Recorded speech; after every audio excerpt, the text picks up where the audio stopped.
Appalachia is known for its rich history of folk traditions. Yet cultural knowledge related to sexual and reproductive wellness has largely been undocumented. Reclaiming is a collection of personal narratives rooted in Southeast Ohio. Experiences that span generations, yet merely scratch the surface of a topic that has long been taboo.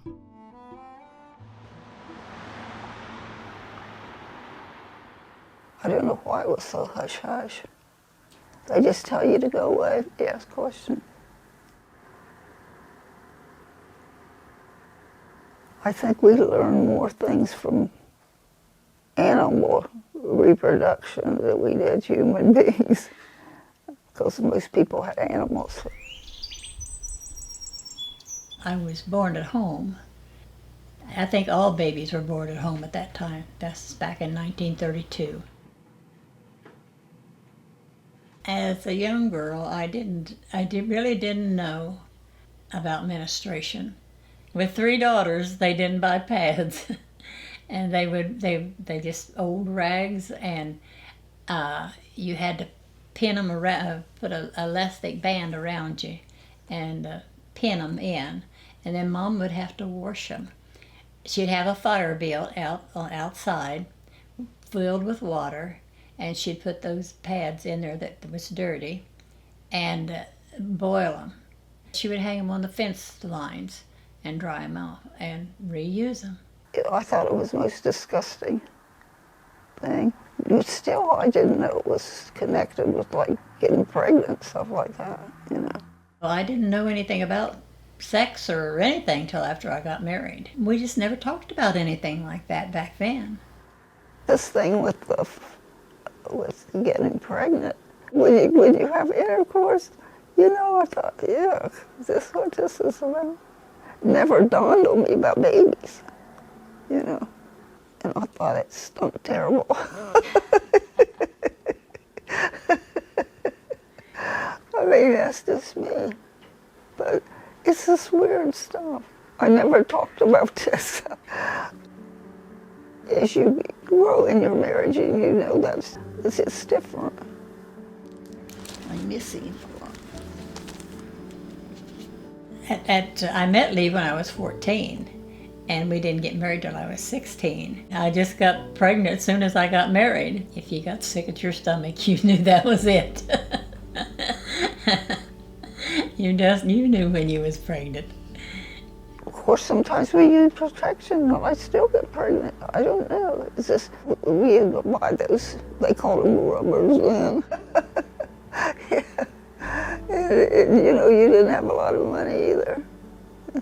My doctor introduced me to that, to the diaphragm, and that's the only thing I knew that they had at that time to keep you from having children. I saw a lot of people that died in childbirth because the doctor had told them not to have any more children. And they didn't have any really sure-proof way to keep you from getting pregnant. They would give the girls turpentine or something like that. There was an awful lot of people that got rid of children, you know. Seemed to think that some of those old midwives knew how to help those girls get rid of them. Mostly it was the men's fault. They blamed the women for, you know, for everything.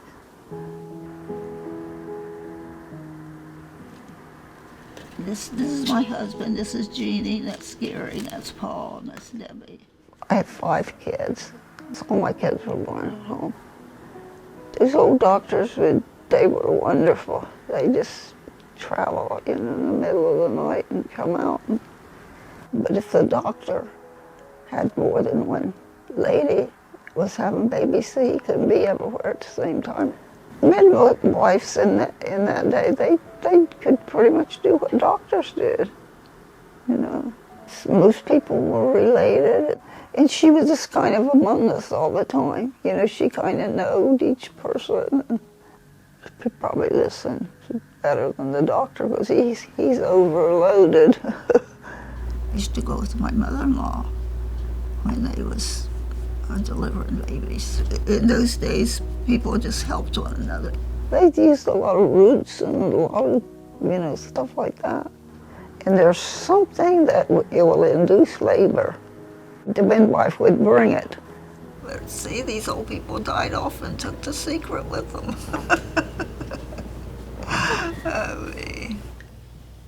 At the time when I had my babies, we didn't even know about herbs and things of that sort that would help out. We hadn't been introduced to anything like that.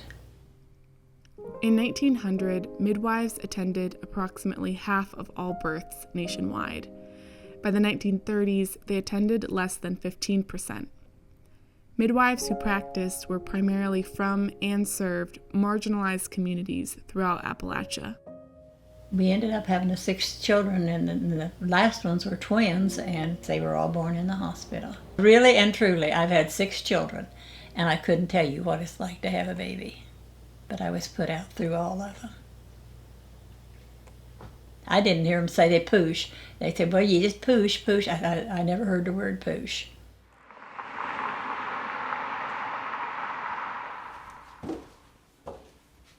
This is Ellie Hale Mayo. This is my great-grandmother. She was the one that helped deliver babies. She delivered the babies.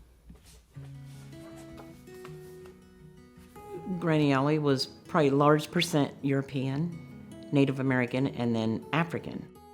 She was born in 1888. Some people would refer to her as a witch, maybe because she knew a lot of the remedies and the way she lived. Even the aunts that I remember, my grandma's sisters, they were all special women. They smoked pipes, they chewed tobacco, things that probably women didn't do. They would maybe consider women like that witches. The term witch was once used to identify healers or practitioners of folk medicine. The word has since been vilified and used to discredit traditional healing practices. They believed if the egg was released from the right ovary, it would be a girl, or if it was released from the left ovary, it would be a boy. When they took their bottle or weaned them from the breast, you had to do this in certain signs. And I found out later on that they were talking about probably the moon. The thing is, his dad, he would only plant his garden certain vegetables during certain times, and it was the moon. But he thought of women, they were just old wives' tales, but it was okay if he was doing the same thing. Rhonda's great-grandmother practiced midwifery at the turn of the century, a time of significant change within the medical field. The 1910 Flexner Report advocated for the abolition of midwifery. Dad had told me this. He said that his grandpa told Granny Ellie, you got to quit doing, you're going to get in trouble if you continue to deliver babies. He was concerned about legal, like say she wasn't licensed, and maybe about that time, maybe they made it that it needed to be legal. I was born at home. Dr. Whitaker delivered me. 4 of us we were born at home, and then Greg, the youngest, born in 1963, he was born at the doctor's office. Doc Whitaker, he delivered a lot of babies. He made house calls. The office was there, the waiting room, and then my understanding that actually the babies were delivered, and the house is gone now, but downstairs in the house that was beside of this office, he was no bedside manners. I can't imagine a woman having him to deliver their baby because he was but apparently he was maybe a good doctor,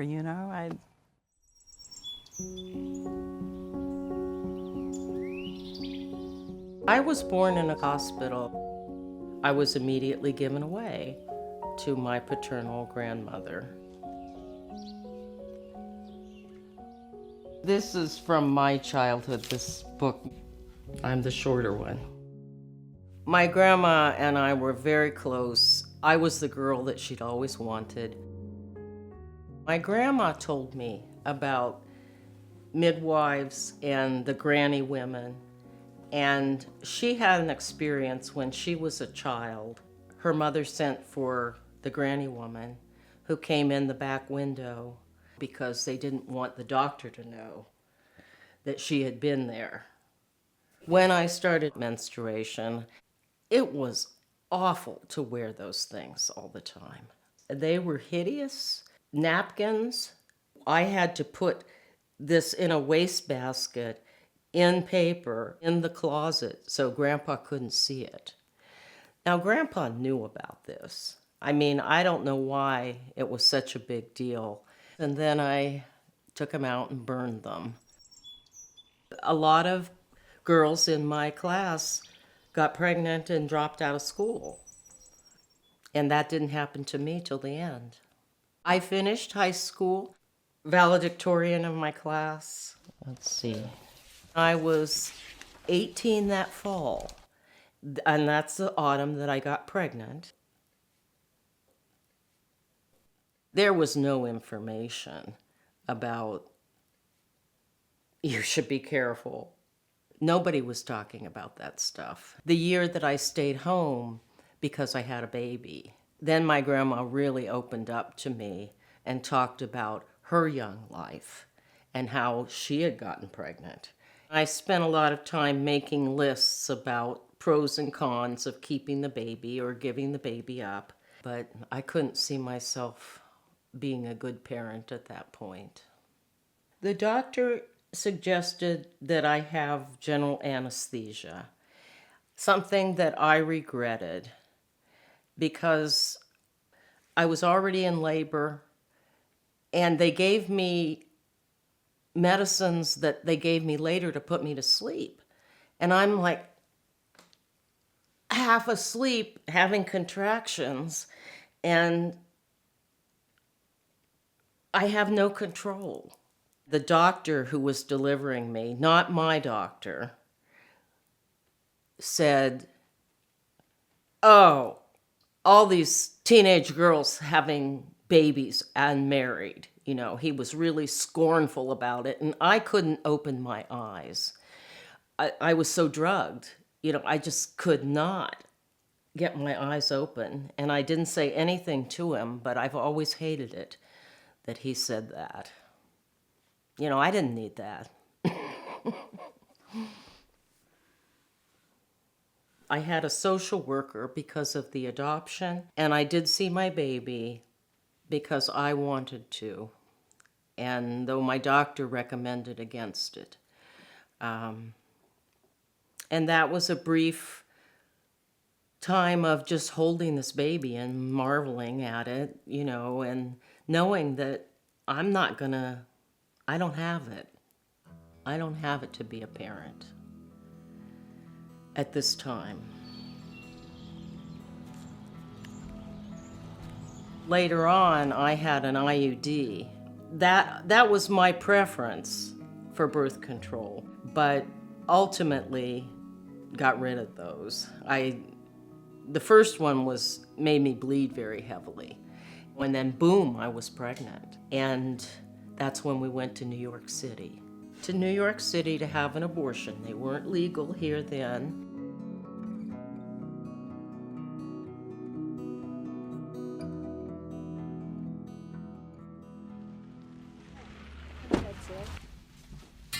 Faye and I made this. It's the exact dimensions of your pelvis because we needed something to practice with. So oil, warmth, support. And so that's my hand here. And you can kind of see the baby's head, you know, outlining. When I was 5, I told my parents I'm never getting married. You know, I knew I was not going to get married. And I didn't want kids. I knew I didn't want kids. I did grow up with a mother that, for my whole life, told me nothing but horror stories about birth and delivery. She couldn't even tell me about menstruation.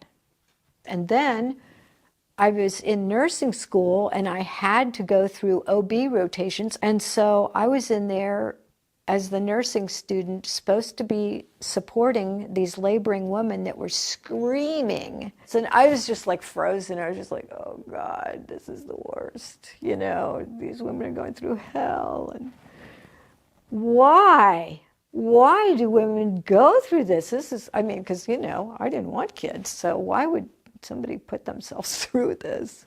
They gave you this huge soap suds enema so that, you know, God forbid you had any poop on the delivery room. And they'd shave off your pubic hair. And I just thought it was an assault. Back then, you know, birth, I thought, was just a traumatic experience. That changed in 1976. I was graduated as a registered nurse, and I met this woman. She said, well, I'm going to have my baby at home. And I'm like, what? And she says, yeah, I'm going to have my baby at home. I've been doing births at home. And the light bulb came on.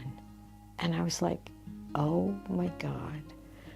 You mean birth could be like an empowering experience? This is just a revelation to me. I entered the apprenticeship program with Choice, an organization in Columbus, Center for Humane Options in the Childbirth Experience. And I started attending births that way. And so then the baby has to make another rotation, or should make another rotation. And then, so at this point, this is when the baby's starting to come out, I put my hand down here fairly firmly, and sometimes up here, and lots of oil, and hold on while the baby's head is coming out. I would bring some oils like a peppermint oil to massage with. I use some herbs, blue cohosh, black cohosh, of course castor oil. But, you know, people react differently to herbs. You know, some people are real sensitive to them, and some people aren't. And so I didn't rely entirely on them. I'd start out with herbs, and if it wasn't getting us where we needed to go, especially for hemorrhage, I'm not afraid to transfer somebody to the hospital. I'm not a die-hard person.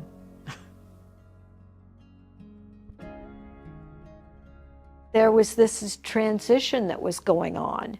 All of a sudden, home birth wasn't safe. In the hospital, that was the attitude. And so that put me in a real dilemma. I went through so much stress in all those years that I was a midwife because I worked as a nurse, and I couldn't tell the people at the hospital what I was doing. It was pretty risky. It was a pretty risky thing. It was illegal. I went on to have a baby. I had midwives, a doctor in Columbus, you know, so I felt like I was covering all my bases. And she was born at home upstairs. I've been attending births for 43 years now. When she starts having a contraction, you want to guide her through that. You want her to blow, blow, blow while she's having a contraction. And I said, the uterus is going to bring that baby out. She doesn't have to push. We're just going to just ease the baby out, ease the baby out. My moms are prepared. My families are prepared. Part of my work was getting the man involved and giving him a role in childbirth and pregnancy. A lot of my dads caught their babies. Okay, I've got compresses on her bottom. You can put a little oil on here. I tell dads, okay, now the baby's going to come flying out, and you just have to have your upper hand ready because the baby's going to shoot out like a wet fish, and you want to grab the baby. It's just so bonding. You just felt like you were part of their family. As older generations have passed on, they've taken their traditions and secrets with them. Yet the plants and modalities remain. So what are we doing? You can help harvest some yarrow. You guys can help me chop this up. So we're just using like the top third of the plant, really. Mom, where do you cut it? Yeah, that's good right there.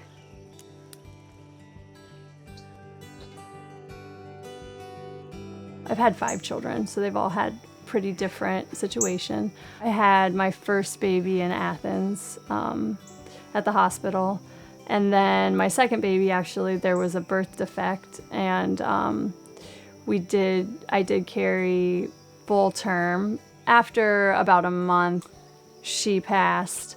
So at that time, there was another neighbor who adopted a newborn and they needed breast milk. So I was able to donate all of my breast milk to them. It really helped me during the pumping process to know that I had somewhere for it to go. But every year around the same time when the second baby had been born, I would get a lot of lymph swelling and I would usually get sick. After a few years, I noticed that it lined up kind of perfectly from the time when I went in to have Star, the second baby, until like mid-June, like after she had passed. My body was like still stuck in the memory of that trauma. And so I really started to work with supporting myself more emotionally during that time of year and like keeping my lymph moving. Violet leaf is a great medicine for moving lymph. Finally, once I started to do that, all that cleared up. And then we're gonna add this. The raspberry leaf, it's a great tonic during pregnancy, great for building uterine tone. This is black cohosh, so it has estrogen-like quality. Nettle root is another reproductive herb. I think there's been a break in the transmission of like specifics, like what to get when and like how to specifically use it. The friends that I have that have helped me understand actually using the plants and how to do it, I've just been able to kind of incorporate that more into my life after like getting the self-confidence piece. I also personally find a sense of sovereignty in it. My third was also born in Athens. My fourth down in Gallipolis. Finally, for my fifth, I had home birth.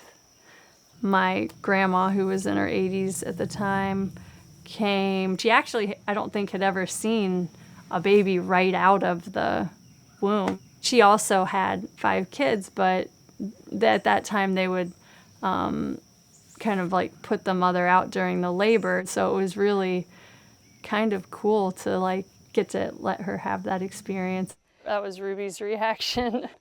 The kids, I thought they had a good opportunity to get to see a baby be born. It's a really magical, incredible moment. Traditions can be broken in one generation and reclaimed in another. I wanted my girls to know what I hadn't been taught. And so I taught them all about menstruation growing up. I learned them how to do the things that I had never been taught. We're still the same bodies that we had back then. And so they need to know how that body's going to work. My kids learned through school some things about periods and stuff. They told me stuff that I didn't really know. I don't think people realize how serious it is to not tell. I mean, you need to tell the kids from coming up and not knowing anything. It's kind of scary. Some of it's, lost, but like far as in my grandchildren, I'd like for them to know that they come from some very strong women. There's been very strong women in our families. As I tell my granddaughters, girls rule, I feel like I made a difference in a lot of families. Delivering a baby could be a peak life experience in a woman's life. I was so driven to help women empower themselves because I had felt so powerless through everything, through, reproductive, knowing about reproduction and birth. I want everyone to be wanted. I want every baby to be wanted. And I think everybody should know about this stuff from an early age so that it doesn't get made into something weird and unacceptable. You know, this is our body. This is your body. You need to inhabit it. For my kids, both my girls, we've been able to have like a coming of age ceremony, welcoming them in once they started their cycles. And I wanted them to know that they had a community that would embrace them in their change. There were other women and there were other young girls who were going through the same thing and had stories to tell about it. Like if they have issues, we go to herbs first and try to navigate it there. And so I think that that's a gift to give them for the future, and that hopefully they can pass on to their kids that there are tools and there are things to try, and that's a really good first place to start. May the braveness of these women inspire others to make traditions and break traditions, and to reclaim the stories that have long been silenced.